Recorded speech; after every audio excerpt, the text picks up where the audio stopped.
Hello दोस्तों, स्वागत है हमारे नए वीडियो में। आज की वीडियो में हम लोग एक रोमांटिक ड्रामा मूवी का एक्सप्लेन करने वाले हैं। इस मूवी के शुरुआत में हम लोग एक आयरिस नाम की लड़की को देखते हैं, जिसे एक जोश नाम के लड़के से प्यार हो जाता है। जोश आयरिस के साथ कई बार घपाघप किया करता था। एक दिन जब वो अपने दोस्तों के पास आयरिस को मिलवाने के लिए लेकर जाता है, तब उसके दोस्त भी आयरिस को देखकर उसकी तरफ अट्रैक्ट हो जाते हैं और वो लोग भी अब आयरिस के साथ इंटीमेट होना चाहते हैं। लेकिन सबसे हैरानी की बात यह थी कि जोश को इस बात से कोई भी फर्क नहीं पड़ता है कि कोई भी आयरिस के साथ घपाघप कर सकता है। एक बार आयरिस जब जोश के दोस्त के साथ अकेली होती है, तब वो आयरिस को अपने पास बुलाता है और कहता है मेरे पास आ जाओ, क्योंकि तुम इसी काम के लिए यहाँ हो। इसके बाद वो आदमी आयरिस के साथ में क्या करता है, ये हम लोग इस वीडियो में आगे देखेंगे। तो चलिए इस मूवी को शुरू करते हैं। इस मूवी की शुरुआत एक सुपरमार्केट से होती है।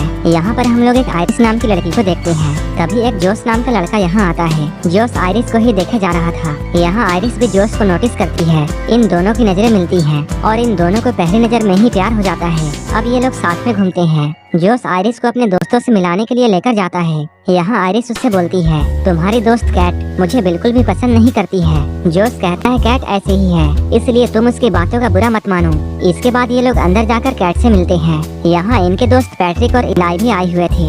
ये सभी लोग अभी जिस घर में थे, ये घर सर्गे का है। वैसे तो सर्गे कैट का बॉयफ्रेंड था, लेकिन आयरिस को देखने के बाद अब उसकी निगाहें आयरिस पर पड़ जाती हैं। आयरिस और जोश काफी लंबे सफर से आए थे, इसलिए आयरिस ऊपर जाकर शावर लेती है। इसके बाद जब ये सभी लोग बैठे हुए थे, तभी पैट्रिक अपनी और इलाई की कहानी सुनाता है कि वो लोग एक दूसरे से कैसे मिले और उन्हें भी पहली नजर में ही प्यार हो गया था। उनकी कहानी को सुनने के बाद आयरिस कहती है मेरी भी कहानी कुछ इसी तरह है। आयरिस जब अपनी बातों को बोल रही थी, तभी वो नोटिस करती है उनका कोई भी दोस्त उसकी बातों पर ध्यान नहीं दे रहा था। यहीं पर हम लोग सर्गे के बारे में जानते हैं। सर्गे कई सारे इलीगल काम भी करता है। यहाँ पर कैट आयरिस से ये कहती है सर्गे के पास सब कुछ है और उसकी तो एक सुंदर बेबी भी है। मैं तो बस उसकी टाइम पास हूँ।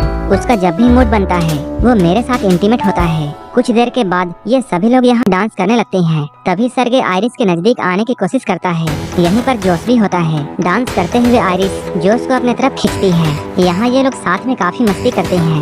रात में सोने से पहले ये लोग इंटीमेट होते हैं। लेकिन तभी आयरिस कुछ बोलने लगती है। जोश उसे कहता है सो जाओ। तभी आयरिस एकदम से ही सो जाती है। सुबह में ये लोग नदी के पास जाने वाले थे। जोश आयरिस से कहता है मेरा जाने का मन नहीं है, इसलिए तुम अकेली चली जाओ। जोश आयरिस की बातों को मानकर अकेली जाती है। लेकिन आयरिस के जाते ही जोश ने अपने फोन में वो एक पेन ड्राइव को कनेक्ट करता है। इधर बाहर आयरिस को अपने जेब में एक चाकू मिलता है। यहाँ पर पीछे सर्गे भी होता है। सर्गे आयरिस के साथ फ्लर्ट करने की कोशिश कर रहा था। सर्गे को देखकर आयरिस कहती है मुझे अब वापस जाना चाहिए, लेकिन सर्गे उससे कहता है तुम मेरे गेस्ट हाउस में आई हो, इसलिए तुम्हें थोड़ा टाइम मेरे साथ गुजारना चाहिए। सर्गे यहाँ आयरिस को सनस्क्रीन देखकर ये कहता है कि तुम मेरी पीठ पर इसे लगा दो। तभी वो आयरिस का हाथ पकड़ लेता है। सर्गे कहता है मेरे पास कैट का परमिशन है और तुम तो यही करने के लिए हो। कुछ ही देर के बाद हम लोग आयरिस को देखते हैं, जो कि खून में पूरी तरह लथपथ थी। आयरिस कहती है मैंने उसे रोकने की कोशिश की, लेकिन वो नहीं रुका और वो मेरे साथ जबरदस्ती करने वाला था। वो मुझे गला घोट कर मारना चाहता था, इसलिए मुझे उसे मारना पड़ा। ये सुनकर जोश आयरिस से कहता है सो जाओ।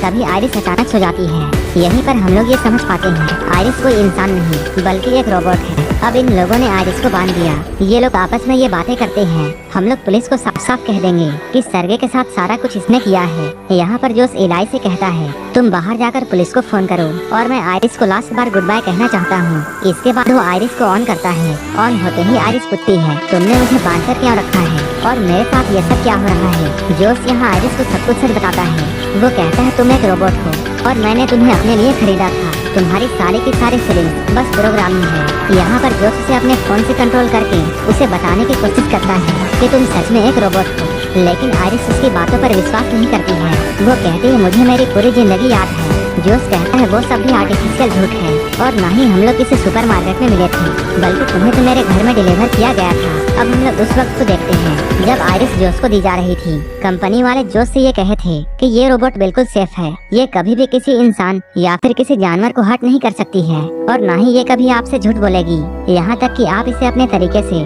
कस्टमाइज भी कर सकते हैं। आप इसके साथ जो भी कुछ करना चाहें वो सब कुछ आप कर सकते हैं और जब भी आप इसे रिसेट करना चाहें तब इसके कान के पीछे अपना थंब स्कैन कर देना होगा। इसके बाद जोश आयरिस के सामने बैठकर उसके अंदर लव वाला फीलिंग डेवलप करने लगता है, जिससे आयरिस को ऐसा लगता है जोश उसका बॉयफ्रेंड है और अब वो जोश को अपना सब कुछ मानती है। वो उसके साथ कई बार इंटीमेट भी होता है, लेकिन अब जोश ने आयरिस को सब कुछ बता दिया था। वो कहता है तुम्हारी सारी फीलिंग्स प्रोग्रामिंग है।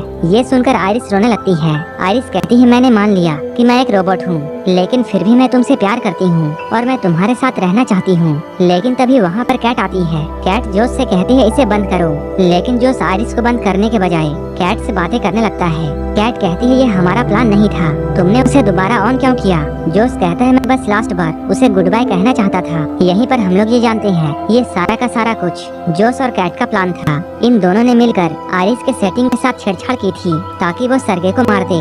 लेकिन इधर आयरिस पास में पड़े हुए चाकू की तरफ बढ़ती है। जब जोश उसे बंद करने के लिए उसके पास में आता है, तब आयरिस उसे जोर से एक मुक्का मारती है। कैट ये सब देखते रह जाती है। इसके बाद आयरिस जोश का फोन लेकर यहाँ से निकल जाती है। अब जोश ये सारी बातें इलाई को बताता है। वो कहता है मैंने ही आयरिस के सेटिंग के साथ में छेड़छाड़ की थी ताकि वो सर्गे को मार दे और उसका सारा का सारा पैसा हमारा हो जाए। इसके बाद ये लोग इस पैसे में एक हिस्सा इलाई को भी देने की बातें करते हैं। इलाई कहता है तब तो एक हिस्सा पैट्रिक का भी होना चाहिए। जोश कहता है पैट्रिक का कैसे? यहीं पर हम लोगों के सामने एक और बड़ा खुलासा होता है कि पैट्रिक भी एक रोबोट है। ये लोग बातें करते हुए पैसों का 3 हिस्से करने के लिए मान जाते हैं, लेकिन पुलिस के आने से पहले उन्हें आयरिस को ढूंढना था ताकि वो लोग उसकी सेटिंग्स को पहले की तरह कर दे और पुलिस को उन पर शक ना हो। इधर आयरिस जोश का फोन लेकर आई थी और वो जोश के फोन को खोलकर अपनी सेटिंग्स खुद से ही चेंज कर लेती है और वो अपने इंटेलिजेंस को 100% कर देती है। इसके बाद वो ये सोचती है कि अब वो इस जंगल से कैसे निकले। अगर आयरिस चुपचाप जोश के कार तक जाती है, तब वो जोश के फोन को यूज करके उसके गाड़ी को खोल सकती है और आराम से यहाँ से निकल सकती है। लेकिन तभी यहाँ पर इलाई और पैट्रिक आ गए। लेकिन यहाँ पर हम लोग ये जानते हैं कि पैट्रिक को पहले से ये पता था कि वो एक रोबोट है। उसने ये बात अपने आप ही जान लिया था। पैट्रिक कहता है ये बात जानने के बाद भी मैं तुमसे उतना ही प्यार करता हूँ और तुम्हारी और मेरी पहली बार मिलने की जो मेमोरी है वो मेरे लिए बिल्कुल सच है। इलाई कहता है हाँ मैं भी तुमसे बहुत प्यार करता हूँ। लेकिन तभी जोश का फोन बजता है। इलाई ये समझ जाता है कि आयरिस यहीं है। आयरिस यहाँ से भागने की कोशिश करती है, लेकिन वो दोनों टकराकर गिर जाते हैं। ये लोग गन को लेने के लिए फाइट करते हैं, लेकिन इसी बीच इलाई को गोली लग जाती है। अब आयरिस फिर से भागती है और वो जल्दी से जाकर जोश के कार में बैठ जाती है। लेकिन ये कार बिना जोश के वॉइस कमांड के ऑन नहीं हो सकती है।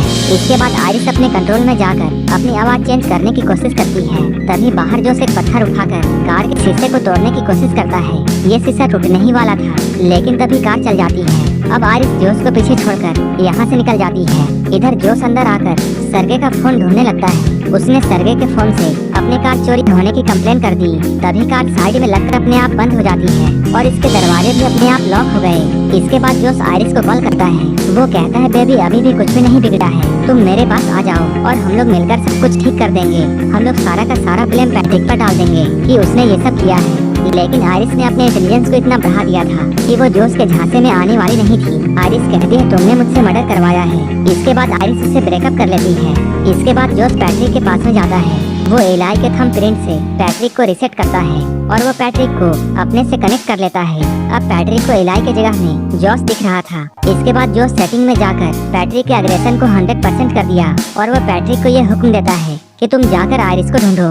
इधर आयरिस कार के शीशे को तोड़कर बाहर निकल रही थी, लेकिन तभी यहाँ पुलिस आ जाती है। इसके बाद आयरिस जल्दी से अपनी लैंग्वेज चेंज करती है ताकि पुलिस वाला उसकी बातों को नहीं समझ पाए। उसने ऐसा इसलिए किया था क्योंकि आयरिस के साथ कुछ भी हो जाए वो झूठ नहीं बोल सकती थी। इसके बाद वो जर्मन लैंग्वेज में पुलिस को सब कुछ बताती है, लेकिन इस पुलिस वाले को कुछ भी समझ में नहीं आता है। लेकिन वो पुलिस वाला कार में पड़े हुए चाकू को देख लेता है। इसके बाद वो आयरिस को हथकड़ी पहनाता है, लेकिन उसी वक्त पैट्रिक यहाँ आता है। क्योंकि पैट्रिक का एग्रेशन 100% था, इसलिए वो यहाँ पर पुलिस वाले को जान से मार देता है। इसके बाद उसने जोश के फोन से आयरिस को भी बंद कर दिया। इधर कैट घर के बाहर में एक पुलिस की कार को आते हुए देखती है, जिसमें से पैट्रिक निकलता है और इस पुलिस वाले की डेड बॉडी डिक्की में पड़ी हुई थी। कैट ये सब देखकर बहुत डर जाती है और यहाँ से भागने लगती है। जोश पैट्रिक से कहता है उसे रोको। पैट्रिक ने कैट को भी जान से मारकर उसे जाने से रोक दिया। ये सब पैट्रिक के बढ़े हुए एग्रेशन की वजह से हो रहा था। इसके बाद हम लोग जोश को देखते हैं, जो कि आयरिस के साथ में टेबल में बैठकर उसके साथ खाना खा रहा था। उसने आयरिस को ऑन किया था।